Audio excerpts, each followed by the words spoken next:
I didn't ever think that I would get into a debate on the validity of a historical monument. I mean, I always thought that a monument, memorial, naming, etc., of any type had some sort of historical prominence, or it wouldn't have ever been put up, right? Maybe, maybe not. The debate over whether a historical monument should remain or be torn down based on historical reference is not new. However, in recent history, the debate on removal and even destruction has become more prevalent and increasingly escalated. One such group of memorials gaining international attention and sparking controversy is that of the Civil War Confederacy. It is increasingly apparent, regardless of which side of the Mason-Dixon line one might lean toward, there is an opinion to be had. Removal of statues and destruction of Confederate monuments in North Carolina and Virginia have sparked protests, one such protest even ending in death. Has the value of these historical monuments run out? Are they doing more harm than good? Where do I stand? All the hype draws me back to historical monuments I've had the chance to interact with across the nation and worldwide, but specifically a Confederate memorial, the Confederate Memorial at Santa Fe Plaza in Purcell, Oklahoma. I first discovered the Confederate Memorial in Santa Fe Plaza on an outing with my 6-year-old son. It was a warm fall afternoon, and we'd taken the Heartland Express from Oklahoma City to Purcell for a mom-son weekend that included a movie at the Old Town Theater, a trip to the Toy Museum, and an overnight stay at the local hotel, plus all the junk food and ice cream our hearts desired. On Sunday afternoon, while waiting for our train home, we had time to explore the train depot and Santa Fe Plaza in downtown Purcell. The plaza includes a train engine and caboose to climb on, a picnic spot, and an oddly placed war memorial. My son, whose father is a Marine Corps veteran at the young age of 6, knew a thing or two about memorials and, expectedly, asked me about this one. Not being native to Oklahoma, I knew little about its role in the battle of our once divided nation, so I read the memorial and we called it that. However, that wasn't enough for me. The memorial sparked interest in my mind. As we rode home on the train, I contemplated the role of Oklahoma in the Civil War. I mean, it's a young state. Was it even a state yet? In fact, I would learn that the memorial we just viewed was older than the state of Oklahoma. So how does that even make sense? I set myself to research, and I learned a lot more about the Confederate Memorial in Santa Fe Plaza, about Oklahoma, and about the Civil War of our nation. The memorial itself was erected in 1906 and reads, "To the memory of those who fought and those who fell in the Confederate Army, 1861 to 1865.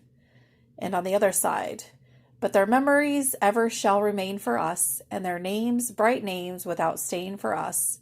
The glory they won shall not wane for us. In legend and lay our heroes in gray, shall forever live over again for us." The memorial was erected by the Mrs. Stonewall Jackson, chapter number 550 of the United Daughters of the Confederacy. The group's sole purpose was, and I'd find out still is, 124 years later, to create memorials and monuments commemorating the soldiers of the Confederacy and to preserve the history of the Confederacy. Wait, so a group of slave owners devoted to preserving the legacy of those who fought to keep slavery? What? I mean, that is what the Civil War was all about, right? Well, wrong. And the more I researched, the more I learned just how wrong I was. I guess I had always just pinned Civil War and slavery together, was never inclined to dig much deeper. But as I dug into Oklahoma's role into the Civil War, it became ever so apparent that the then Indian Territory wasn't so much interested in protecting slavery as they were in protecting their newly established lands and communities. In fact, much of the South, I would come to learn, was fighting for their right to govern themselves, to be free from the heavy hand of the federal government. Please don't misinterpret any of that as my individual support for slavery and oppression of any kind. But what an eye-opener. The state, which wasn't even a state but a territory, full of people who had been relocated by the government, was being forced to choose sides with either their oppressor, from which they'd rebuilt and reestablished themselves, or those who sought the same freedoms as they did. The decision for Oklahoma seemed pretty simple to my mind, rather the Indian Territory. It was governed then by the 5 tribes, and it made sense that it would err towards the side of the Confederacy. The rest of the war is history. We know that the war ended in favor of the North. The Union had won, slavery had been abolished, and the federal government would take control of westward expansion. And Oklahoma would find statehood at the cost of its tribal lands some 50 years later. So, what did I learn? There were some wins, there were some losses, but there were definitely some lessons for future generations. So, what does that all have to do with where I stand on the debate for removal of Confederate monuments? I mean, I can't say I'm a better person for the big rock we visited in the park, as my son would tell his teacher the next day. However, I do have a new perspective on something I didn't otherwise understand. My brain was inspired to learn. My heart was inspired to understand. My eyes were open to oppression on both sides of the Civil War, and all because of this monument.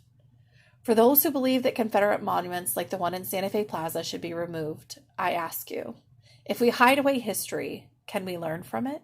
Can we grow from it?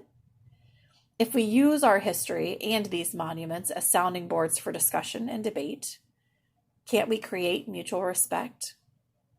If historical monuments remain, then history is tangible and the future is malleable. Some things are going to be uncomfortable. Some things are going to make sense. Some things are just big rocks in a park.